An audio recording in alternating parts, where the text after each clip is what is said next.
weekly platform where we debate on the top stories of the NBA, NFL, Major League Baseball, and other leagues with the best in the world of sports.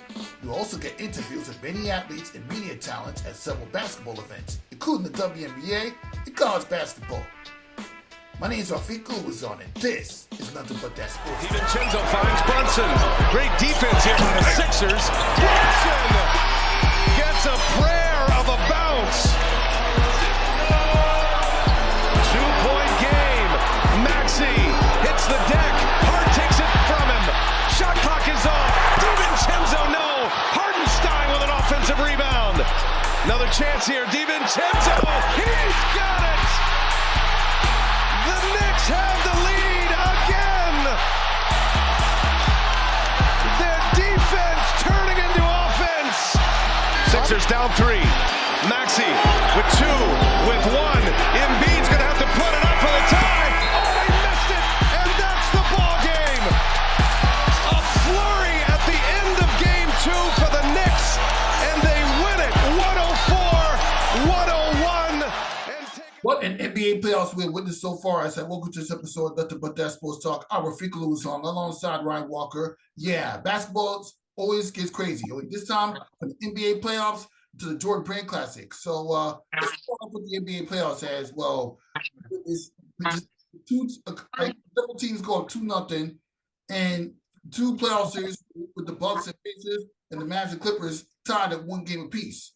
So with that being said, what are your overall thoughts on the Knicks' late comeback victory last week, Tuesday? This Tuesday, but Tuesday just past yes. Go New York, go. Come on, man. You know how our vibe go already with that, man.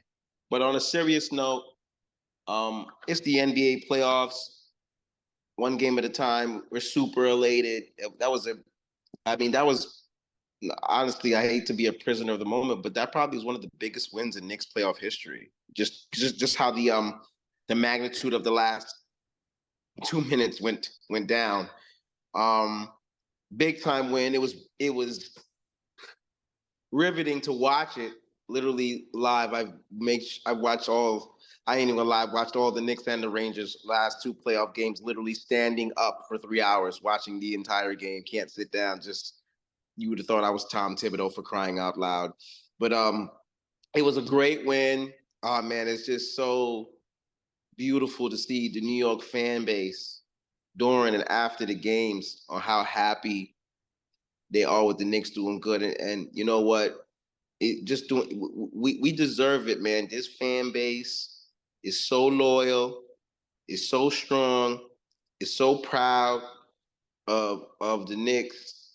And it's just good to see them elated like this. I've had a few times after the 90s Knicks, there were a few times here and there. Carmelo had 1 or 2 years where they made runs, and there was a couple other ones here and there. But if you really think about it, this is the most they've done in a while. And I know what it is in the 90s when 34th Street was always on fire for how competitive and how good they were. And it kind of sad over the years, and I hate to get philosophical with that, but I know a lot of people that live in New York, a lot of New Yorkers and so on and so forth, even the ones that are Laker fans and Celtic fans and, Warriors fans, and all those Warrior fans only became Warrior fans in the last 15 years because they weren't Warrior fans. They couldn't tell you who played in the team in 2000, 99, 98, 88. But, nevertheless, I think a lot of those fan bases, excluding, some that, you do have a few like, oh, my father was a Celtics fan, so that's some, you got a few of them like that. And I get it. But for the most part, I think a lot of those people that live in New York that don't cheer or support for the Knicks or give them so much hate or always have bad things to say were once Knicks fans and just hurt so much that they went otherwhere, and only thing they know how to do is spew hate. But it's just good to see that, because, sometimes you got some of those fan bases that will come back and act like they're Knicks fans, but it's all right. We don't want nobody that's a fake fan. if you still that way with the Knicks in New York, stay that way. You know what I'm saying? But it was a great victory. Hate to throw it into. We'll talk about that another time too. But the New York Rangers are playing great hockey.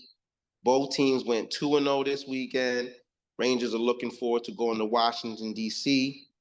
And it sounds crazy. I think the Knicks can make a big run, but for those who are not really educated with hockey, the Rangers have a realistic, not saying the Knicks don't, but the Rangers team Yeah, I mean, give us a shot to win it. But then yeah, again, of course, that's the same thing we said when they won the President's Trophy in 2000. I believe it was 2015. 13. 13, yeah. But you know this. No, wait. 2013, they lost to the Boston Bruins in the second round. God, I'm sorry. So what was the year? The 15 maybe. 2014. They were in the Stanley Cup Finals, but they lost to Los Angeles Kings. And then after that, Correct. in 2015, that year. That's when they won the President's Trophy, only to get run out of the building by the Tampa Bay Lightning. And we can't forget about the 1 year where they won the President's Trophy, only to lose to the New Jersey Devils in the conference. Devils, that's what I'm gonna say. Right. That year they won the President's Trophy, and it doesn't always guarantee that you're going to win a Stanley Cup. We talked about this a few weeks ago. We talked about this last year when the Florida Panthers upset the Boston Bruins in a 7-game overtime thriller. So, yeah. Well, they haven't done it a plethora of times. They've only done it 3 times in the last 30 years. They did it in 94. They won the Cup. They did it the year against them. They lost in the Eastern Conference Finals to the Devils. And right now, you know, the history books still have not been written. I've definitely said this to you. You know, I love hockey. And, you know, most President's Cups winners do not win the Stanley Cup. Sometimes they don't have the Boston lost in the first round last year, for crying out loud. It is very hard to live up to that because you can be hot all 82 games and you can get silly cold the first week of the playoffs and it doesn't matter. So I'm just happy that they and actually in the last 3 to 4 games, the Rangers weren't playing stellar hockey. They weren't playing bad. They had a tough loss to the Islanders, which they reclaimed, but they had lost a game to Pittsburgh, who was like very, very hungry for a win. They had a tough loss against Philadelphia as well, too. So they didn't end it on the note that they wanted to, and they looked a little inept offensively, but they proved right back in these first 2 games how great they can be with Rempe, Mika Zibanejad, Kreider, Keandre Miller, who's a black man, scored a goal last night in our defensive line. They just have a really good team. Alexis Lafreniere, and we have debatably the best goaltender in hockey with Igor Shesterkin. So they have a really, really, really good chance, but that's diverting. We're talking about the Knicks in the NBA, and you know, it's just really good to see them start off like that, but they haven't done anything yet. Just like Hartenstein said, all we've done is protect our home court. That's what we were supposed to do. And we've done that. Now our goal mentally on the road should be to try to at least split or get 1 game so you can possibly bring it back to the Garden. Or, you know, if you can play with House's money and get greedy and get game 3, then, you know, you're talking about other matters in other realms. Yes, the last minute, the last whatever of the game, there were a lot of controversial things. There might have been some missed calls. There might have been this. There might have been that. It's playoff hockey. Sometimes you're on the short end of the stick. Sometimes you're on the better end. So we were fortunate enough to be on the better end. I think some things could have went both ways. But nevertheless, big shot by Brunson, bounces off one part of the rim, gets into the basket. Turnover created there. Josh Hart gets it, kicks it to Dante. No, excuse me, Josh Hart gets to Hartenstein. No. Josh Hart gets the steal and kicks it to Dante. Dante misses the 3 on the left side. Hartenstein gets the rebound, fumbles on the play, kicks it to OG. OG looks, kicks it to Dante. Dante, boom, 3-point made, ball game. Well, not ball game. Then they come down. Maxey tries to go to the basket. Isaiah Hartenstein, humongous, great defensive block and play by not Isaiah Hartenstein, Isaiah Blockenstein. And then after that, you know, the rest is history. But yeah, we got to get a couple things right too. Isaiah Hartenstein is not Isaiah Hartenstein. That's Isaiah Blockenstein. Deuce McBride is Deuce on the loose, aka Deuce. Jalen Brunson is not Jalen Brunson. That's Jalen Brunson, him, H-I-M. Jalen Brunson, H-I-M. Mitchell Robinson is money making Mitch. Dante DiVincenzo is not Dante DiVincenzo. He's Dante 3 Vincenzo. And I got a couple more that we're gonna, definitely make sure we get out there during the broadcast, because we got Josh Hart of the city. So they're playing really good basketball. It's just really good to see what they're doing, and you can't find a place more louder than 34th Street when things are going well. Exactly. And not to mention the way the fans are celebrating. And you know what? I'm never going to get tired of watching fans celebrate a playoff victory, because let's not forget, we haven't really had much playoff success in many playoff runs in this century compared to the 90s when Patrick Ewing was there. Right. Get that. When they had competitive years, We have our own way, and we New Yorkers have a way of celebrating any major playoff victory or championship run that we get. Yeah. And like, don't you wish that you were down there at 34th Street celebrating the Knicks playoff victory? No, I want plans for June. If we're playing in June, that's when I want to be down there to celebrate. That's so it's beautiful. It's beautiful what they're doing. It is absolutely beautiful. But that's why I said one game at a time, and I just wanted to keep going. They have a really great shot of doing something well here. Unfinished business. Philadelphia is far from done. Their crowd is going to be very pumped up. They're going to be very hostile. In their eyes, they feel like they should be 2-0. I think they're wrong on that, but that's fine. That's their opinion, and they're entitled to it. And they'll make their adjustments. They'll play better at home. The Knicks have to get off to better starts. The first 2 games, they did not get off to good offensive starts. They cannot continue that pattern in general, and you do not want to continue that pattern on the road. So I think they lock in differently on the road, so I'm pretty sure they won't. And I'm pretty sure that's something that Tom has been highlighting them to say, that, guys, we got to make sure that we get off to a furious start. They have the potential, as good as Philadelphia is, because listen, Embiid is not the healthiest right now, but God bless him. He's a warrior. He's playing through it. Maxi's a little banged up too. Mm-hmm. And this is the time that if the Knicks can do it and really come out with a good start and in general and keep the tone, they can kind of take the will away from the Sixers, because the Sixers are right on that borderline. And if they can come out and be ferocious in game 3, then this series can be over a lot sooner than most of us all thought. I had it 6 if Embiid is not healthy. I had it 7 if Embiid and the guys are healthy. We'll see how everything pans out. And the way the series is played out, the Knicks are going to get eliminated in a possible game 6 or 7. But at this point, let's just hope that the Knicks do not have to play this game 5. Well, I could probably put up with playing a game 5, but let's just hope they don't have to play game 6 or 7 once it gets to the next round in the condition that Joel Embiid is in, because he showed you that even at 70% with one leg, he could put up 30 points. Oh, Joel Embiid's a stud. Come on now. When he threw that pass off the backboard and dunked it, game 1, I was like, you've got to be kidding. And you know what? The way the Knicks were able to come back at the beat down 5 kind of gives you vibes of Reggie Miller. Wouldn't you say? Oh, absolutely. And this time, it's former Villanova Wildcats in threes, not Reggie Miller. What they did to you guys, what they did to the Knicks matter in the 90s. And then the end of that playoff series. How many times, ladies and gentlemen, how many times have y'all seen stuff like this? I mean, how many people in New York got a jeans jacket with sequins on the back with the Knicks logo? I mean, come on, man. You might want to do something about that blurriness, but yeah. You might want to do something about the blurriness of your camera, but yeah, we see that a lot. Oh boy, that's just, we're just so happy for what's going on in the Big Apple right now, and they're doing well, and just like you said, the road is going to be so key. I'm very. What time does the game start tomorrow? Game starts about 7 o'clock. 7 o'clock. Yeah.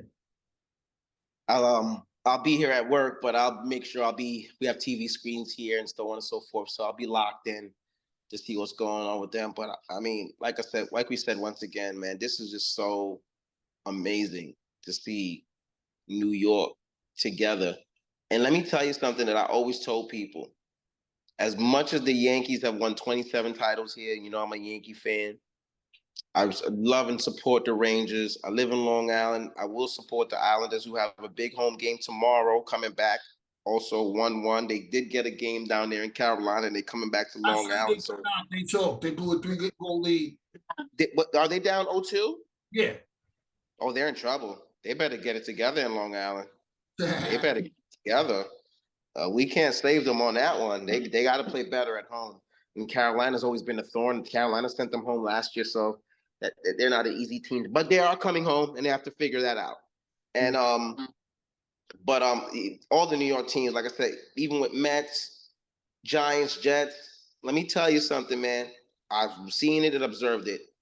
There is no better feeling and no team that New York as a state flocks around more when they're competitive and winning than the Knicks. I'm telling you, you can just see it. You can. 2011 to 2013.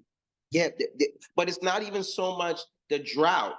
It's just like New York in general really loves the Knicks and they want them to do well. You just got a lot of people that you hear the negativity from that it blinds people from that. But just look, just imagine, like let's be honest, baby. Hey, I've told people down ever since I started watching basketball. I told people that the Knicks were going to get it done every year, win a championship every year. Before I kind of familiar with the way the offensive structure up until like 2010, I kind of got that face, and that's when I kind of became more realistic with the Knicks because of the roster that we've had. Because I thought that after they traded Melo, they were bad enough. They were bad with Melo on the roster, but after they traded for good in 2017, they weren't going to be good for a while before they surprisingly made it in 2021, and they only missed the playoffs one time ever since that year.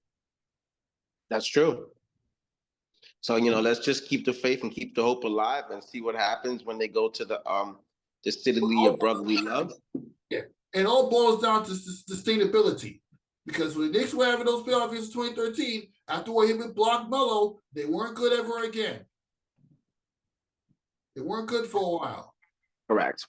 That's why right now it's all about winning Game 3 in Philadelphia. Yeah. Game 3, Philadelphia. Hot dogs versus cheesesteaks. Let's see how it works out in the city of brotherly love. But the other series also, like you said, are going well too. So and while we have talk about the other series, I mean, what other series have impressed you so far this year's playoffs? Well, Clippers Mavericks is clearly phenomenal. Luka Doncic over there. That is clearly a phenomenal series. Rafique, put the pause button on. I gotta open this office. I'll be back in 2 minutes. Yeah, so pretty interesting stuff. I think it's great. So the playoffs are good. Dallas, are you not entertained by that Dallas series? Well, I'm entertained by that Dallas series, but let's not forget I wasn't in Game 1 because of Jordan Brand Classic, but Game 2, the way Luka Doncic wrapped up Game 2, you can tell he's ready to take out the Clippers this time. Don't you think? Yeah, didn't he beat them before? In games, but not in the series, remember. Right. The Mavericks never beat the Clippers when he was there, no? Nope. Okay. Not in the series. He beat the series. Listen, this is he got a chance. And it's gonna be a good series. I think the Clippers really should be winning the series, but the Clippers' biggest problem over the last 6-7 years has just been health. They can never get the core of all their guys on the court at the same time. Last night was one good example because Kawhi finally played, but it's like, so that's why I'm just not all in. I used to be a guy that I thought what the Clippers would do would be great. And I love Ty Lue, a lot of guys, but it's just the health. And that's going to be a good series. I think they're all riveting, though. I expect Miami to fight back tonight, even though Jimmy Butler's not there, and the Celtics are clearly the better team. Dame Lillard looked incredible in the start of what was going on with him. But he had 35 in the first half the other day or something like that. Mm-hmm. So they're all good playoff series. A lot of good stuff on TV, and we'll just see how it's going. That's why we love the NBA playoffs. Yep, we all love it. And well, obviously, we're not going to know wins. We're not going to talk about the results of the Mavericks and Celtics. That's something for another day. But since you mentioned, the Heat and the Celtics, we're not going to talk about that for like another day. But do you think the Miami at least get Boston money without Jimmy Butler? Because I got Celtics winning this series in 6. Wow. Without Jimmy Butler, it's so tough. I know they're going to compete and fight. I have Boston in 5 without Jimmy Butler because there's no Jay Butler. I can't visually see Miami winning a home game in Boston. So that's going to be very. Home game in Miami. Well, I just can't see them winning in Boston per se. That's what I mean. You know what I'm saying? I can't see them winning in Boston. So if that can't happen, it's going to be very difficult for them. Without Jimmy Butler, it's very hard for them to, me personally, win at home neat too. So, I expect them probably to lose tonight. And when they go back to Miami, I think they'll get game 3. Their crowd will be a little pumped. They'll play better. They play better at home, and they fight. They're an organization that competes and fights. So I expect them to win that. But I expect the Celtics to win a road game and then bring it back home and shut it down. But listen, I'm on record for saying it. The Miami Heat has been an organization that when you think things cannot work, that's when it works. They play a certain type of way. They're gritty. They tough. They defend. This could be the night where they come out and do something different.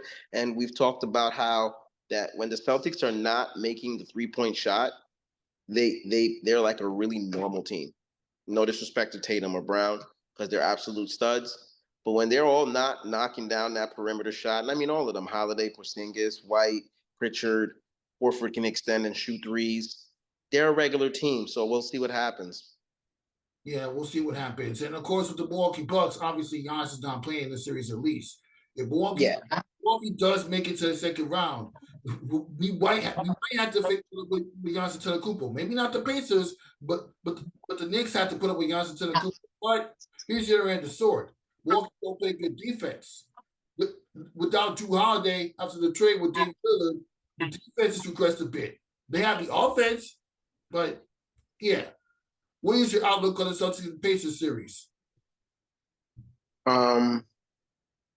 If we get to that second round and Giannis is there, I feel confident against them, even with Giannis. 1, he'll be coming back from injury. We got to see how he flows. And 2, they've had their interesting postseason, this Milwaukee Bucks, downs throughout the last few years. Dame Lillard was incredible the other night, but he has to have 35 points in one half because Giannis is not there to give that other offensive punch. Even though, Chris Middleton is there and, they got other guys. Bobby Portis, I love him. He's a good player. Lopez can knock down some shots. But consistently, you need offense. And I like, if the Knicks advance, I like their chances against Milwaukee with or without Giannis. I know the season series was 3-2. We also have to take into consideration that one of those games was very early in the season. One was the play-in tournament matchup where we had a home game against them. In-season tournament matchup. In-season tournament matchup where we had the first 2 games we played against them was in their house. And then when we did finally get a home game against them, it was a Christmas December 23rd and a Christmas Day game, back-to-back home games per se, against one of the most solid teams. Actually, the Knicks lost the first 3 games against Milwaukee. That's what I said. Milwaukee, including the in-season tournament game, and then the 23rd game before Christmas Day. They won on Christmas Day, and then they won in late March. Right. They lost 3 games to 2. They lost the first 2. One was a regular season game. The other was They lost the first 3 and won the next 2. Okay, Rafique, you're not letting me finish. But yes, they lost the season 3-2. So if they play the Bucks, I feel confident against them in the second round, regardless. Yes, that is true. Of course, obviously he's better than facing Indiana Pacers, even with them being the 6th seed. You got a guy like Tyrese Halliburton and then having to face Obi Toppin, a former New York Knick, and then of course Pascal Siakam adjusting to the type of offensive sets that the Pacers are running. That's going to be a problem for the New York Knicks if they face them in round 2.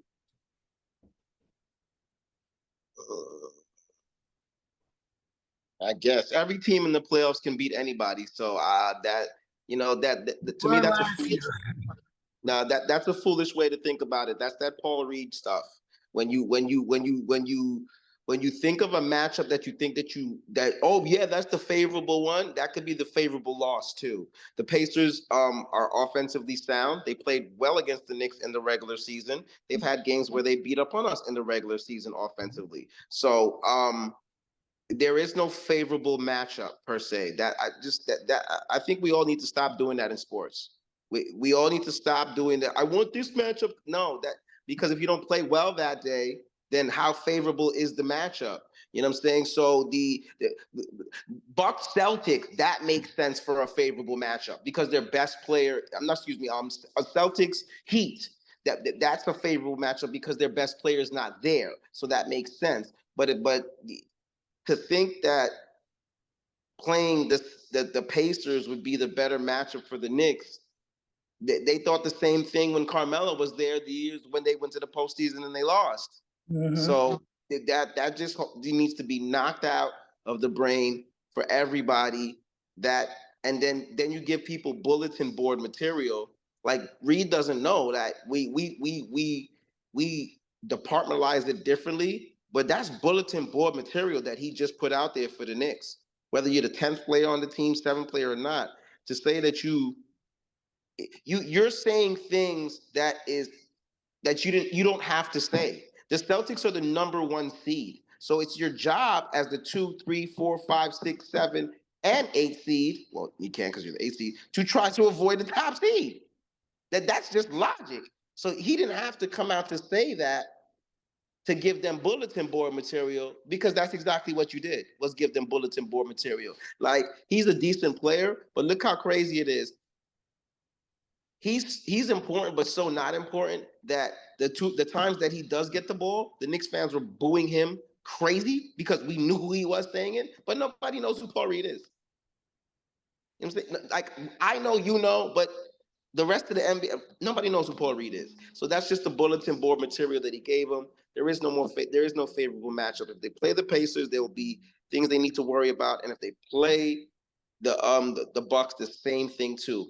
At this point right now, even with Giannis, I think the Bucks and the Pacers are evenly the same to me without the health. You know what I'm saying? So.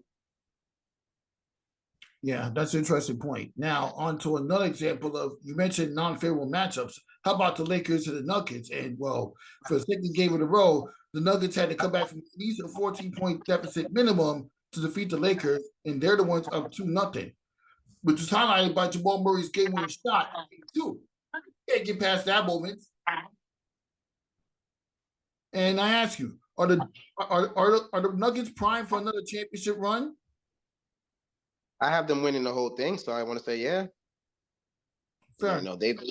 Jokic stays healthy and Murray's doing stuff like that. They play so well. They play so great at home.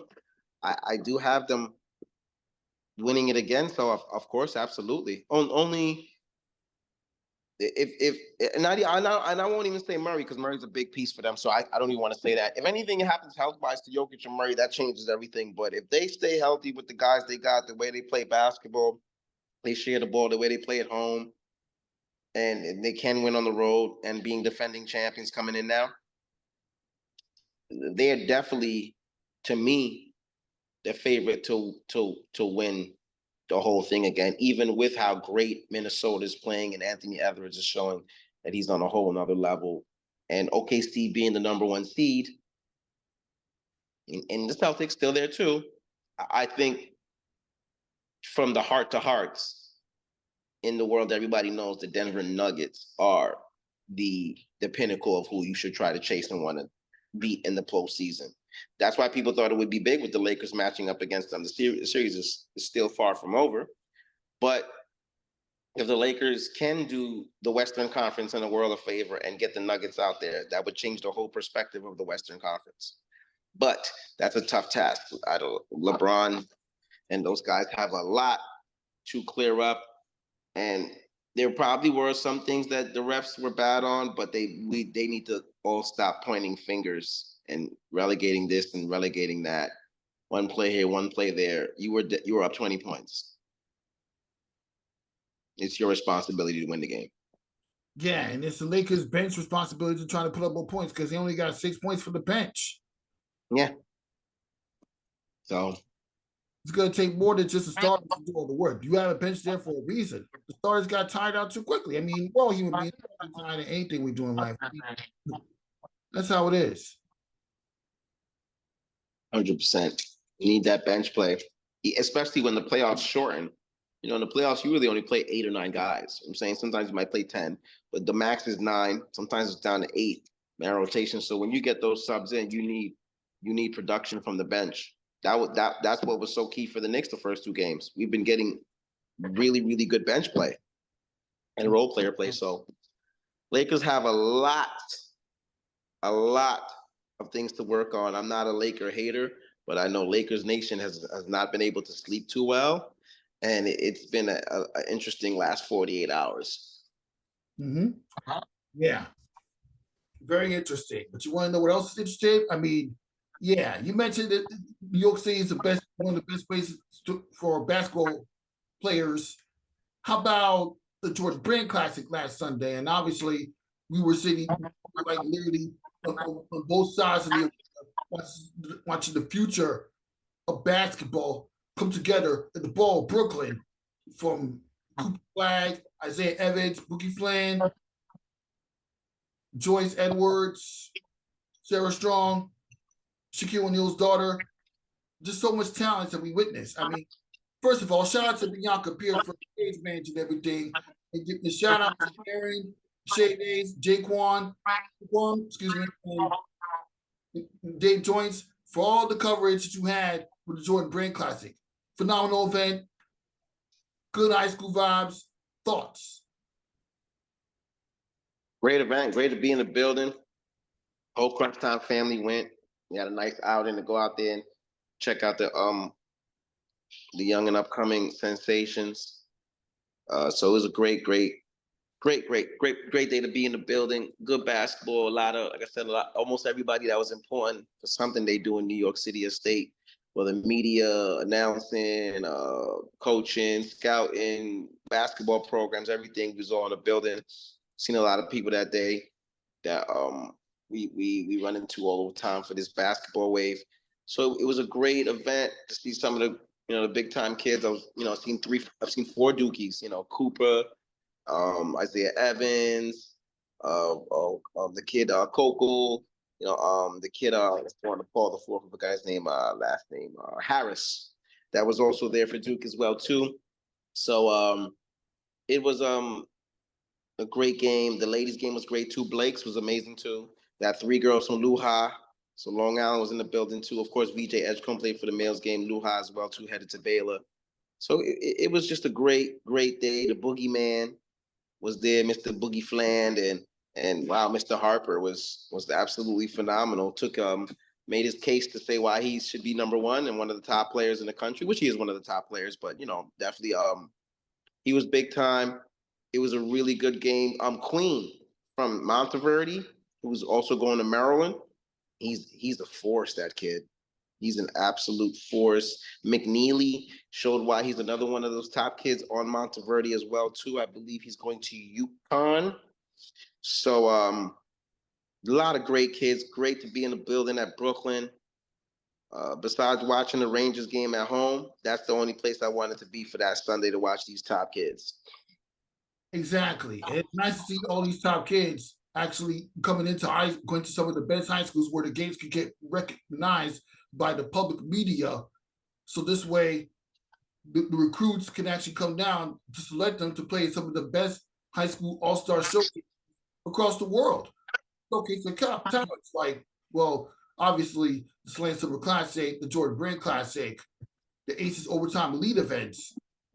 Those are the best places where people can recognize their talent. Now, granted, us grown men watching children play, despite the fact that we're not a parent to any of them, might have some pros and cons. But you get a lot of enjoyment from watching high school basketball when it's peaked the way it is. What's the cons? Well, the cons is I've had people tell me that, oh, you're 32 years old. Why were you going to high school for? I was like, just stop it, okay? Then the future of basketball. If we were not watching high school, we're not going to know who they are coming into college basketball and the NBA. Yeah, that is so silly for them to say. I guess I'm a kid too, because I take my 40-year-old butt to IS8 every week and watch those high school kids play every single week, Scott. Every single week. So if they what's wrong with that? You're watching the future. What's wrong with that? You're watching the future of basketball. People have their own opinion when it comes to going to high school. Can't say, why am I going to high school? I'm more grown now. But let's show some respect to the youth.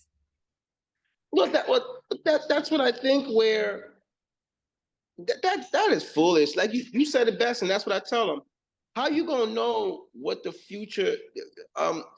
Jamal Murray went to a high school.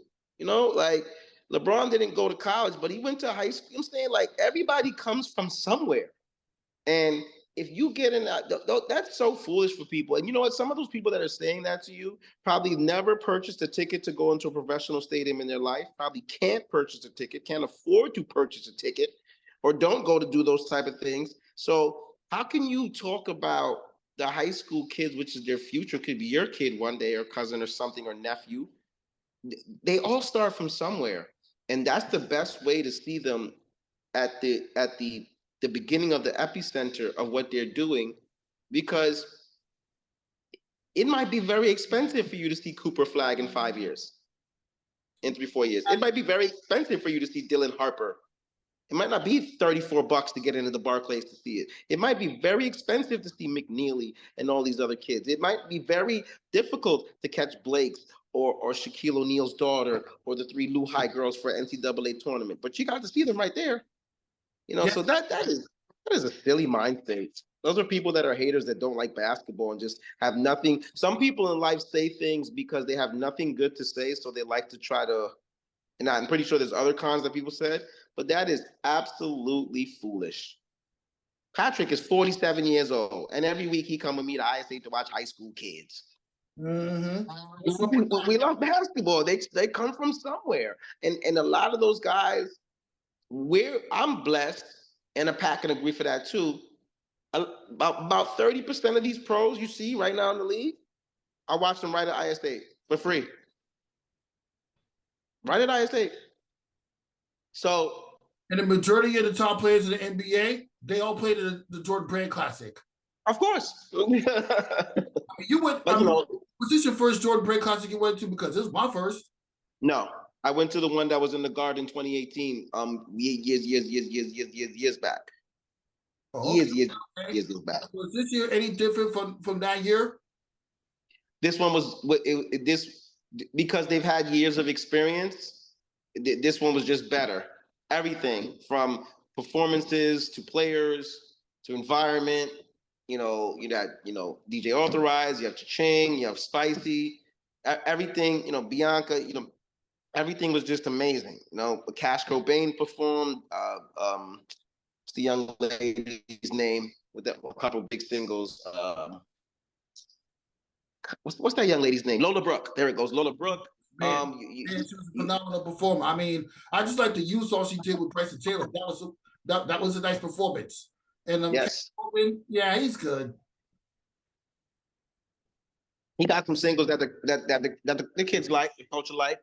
So it was a great environment. To me, this was just because they had many years of in it. It was just orchestrated so much better and conducted better. And I think the one I went to in 2018 might have had more better players, which is scary to say. And that's only by a slim margin. But this one was just better.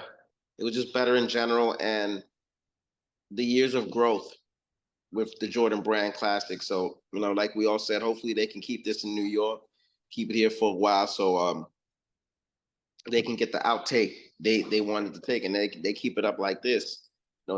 Everybody was supporting. There was a lot of people in the building there for high school. Mm-hmm. Yeah.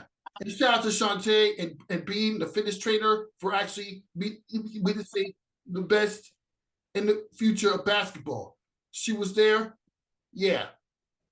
And DJ Rhea, she was doing her thing. Well, actually, she was there as a fan, but it was nice to see her there.